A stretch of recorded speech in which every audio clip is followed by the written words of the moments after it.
Well, Donald Trump has offered an olive branch of sorts to the UK government, praising Keir Starmer for doing a very good job thus far. The US president has even hinted at visiting the UK soon after holding a phone call with the Prime Minister. I mean, did Trump speak to the right person?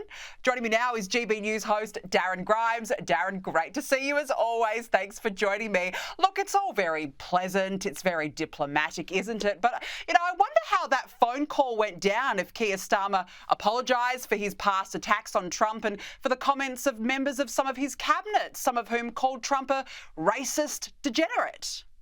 Well, indeed. It's good to be with you as ever. Look, I think Donald Trump here is just swapping his MAGA hat for a diplomatic one.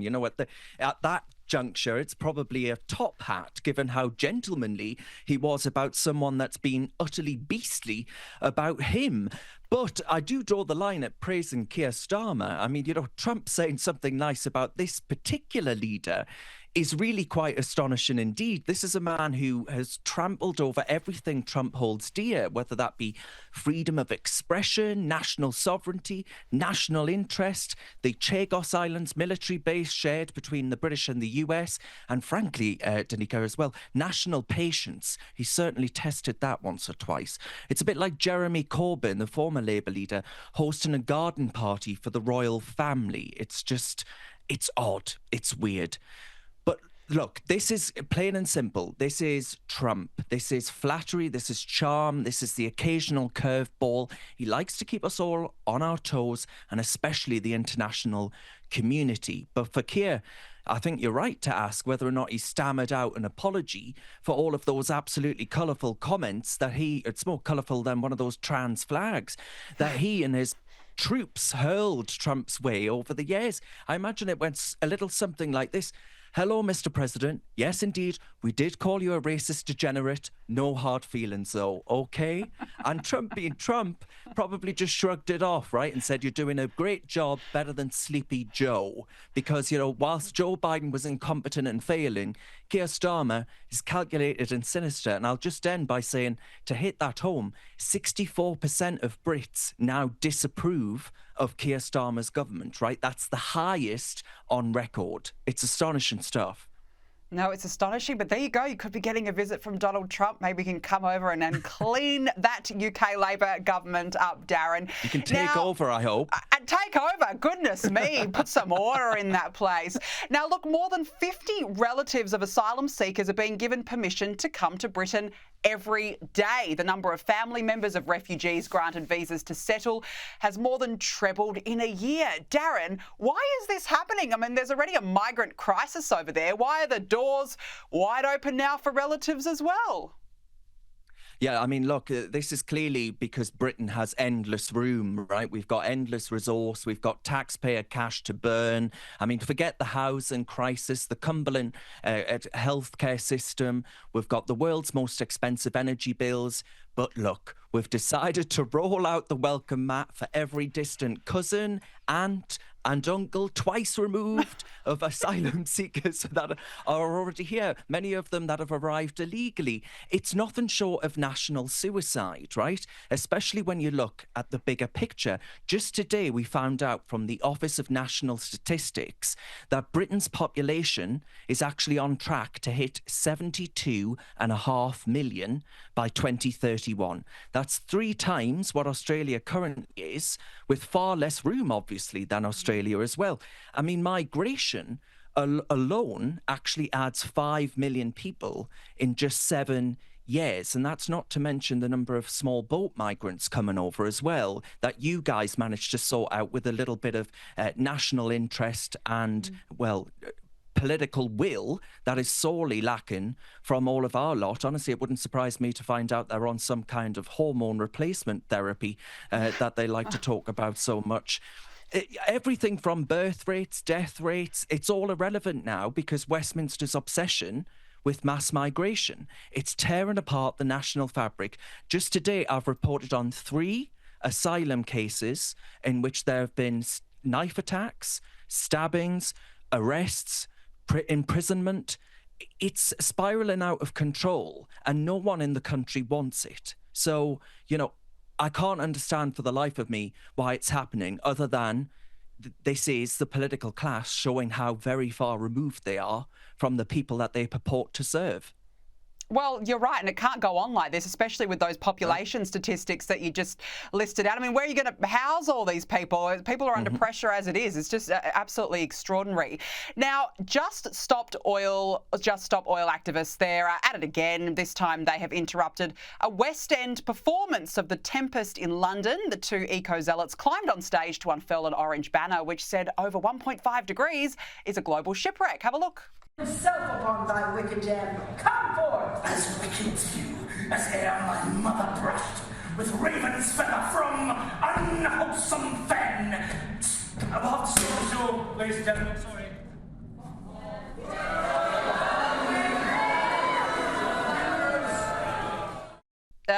Darren, honestly, it drives me nuts to see this. A few weeks ago, two women sprayed chalk paint on Charles Darwin's grave in Westminster Abbey. Now they're not helping their cause, are they? Oh, absolutely not. If they cared one iota about their cause, they wouldn't be flying about more times than the US armed forces, or indeed, they would get themselves over to China, which is burning more coal than Sauron's Mordor. I mean, this is absolutely farcical. The West End is so totally woke and captured, though, that to be perfectly frank, I assumed it was part of the performance at first. This is about, it isn't about saving the planet. This is about creating chaos. For these kinds of activists, this is about control. They don't want you to have your one measly holiday every single year. They don't want you to have cheap access to food and energy costs. They have it all for themselves, so they can afford to take on the financial burden, many of them in comfortable middle-class positions. They're not eco-warriors, ultimately, right? They're attention-seeking drama queens, which is no doubt why the West End was attacked in the first place. I mean, the irony about screaming about global shipwrecks whilst ruining the performance of a Shakespeare play, the very man who had written a few tomes about shipwrecks himself, it's farcical. And Darwin's grave, as you mentioned, being attacked with this chalk paint.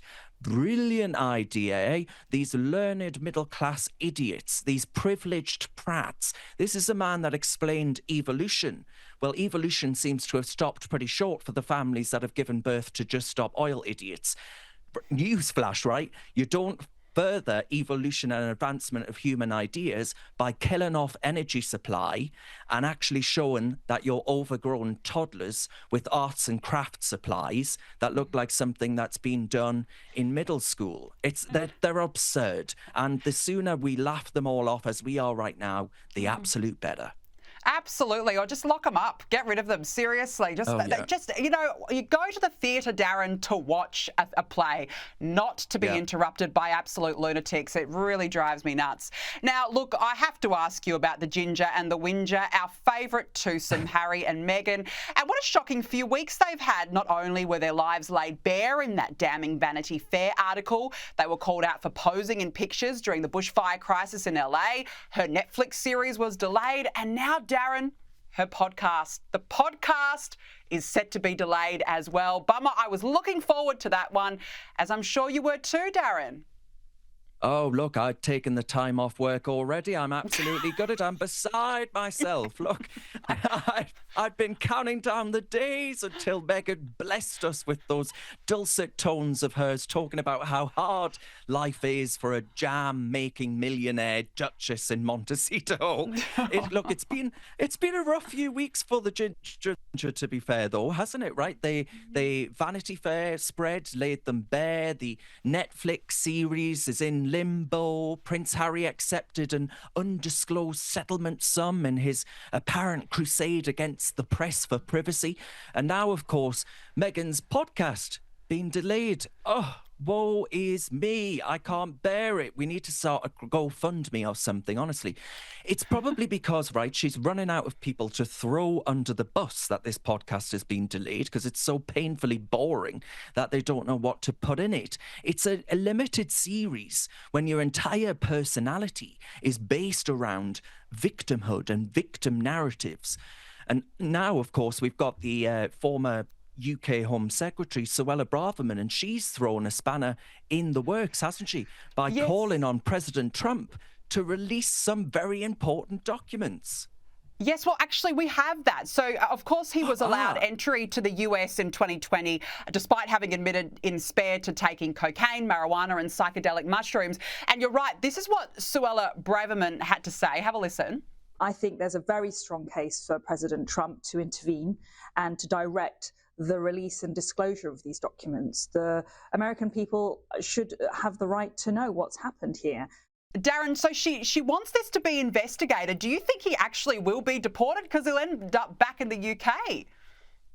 Yeah, well, I mean, look, she's calling on Trump to actually release those visa records. And if they are released, well, according to his memoir, they will indeed find evidence of an admission of drug use, which would have, as you mentioned, bar him from entering the United States. I mean, Harry banned from America. It's enough to make you shudder. Because I've got the perfect plan for him, though, a decoy. He wouldn't be welcome here, so maybe, we'll ban his entry or something like that. But if he gets himself into the English Channel in a rubber dinghy, we'll probably put him up in a luxury hotel if he claims asylum, and we'll say to him, we'll give you bed, board and benefits right up his street. Sometimes they're 5-star hotels, Danica, and he can complain about his family and let the British taxpayer pick up the tab. This is the perfect solution for this privileged prince. I wonder how he would cope, Darren. But you're right. I mean, if UK Labor's doing it to every single other person that enters the country, then Prince Harry is no exception. Oh, Darren Grimes, love having a chat with you. Thank you very much for joining me on the show this evening. My pleasure. Thank you very much.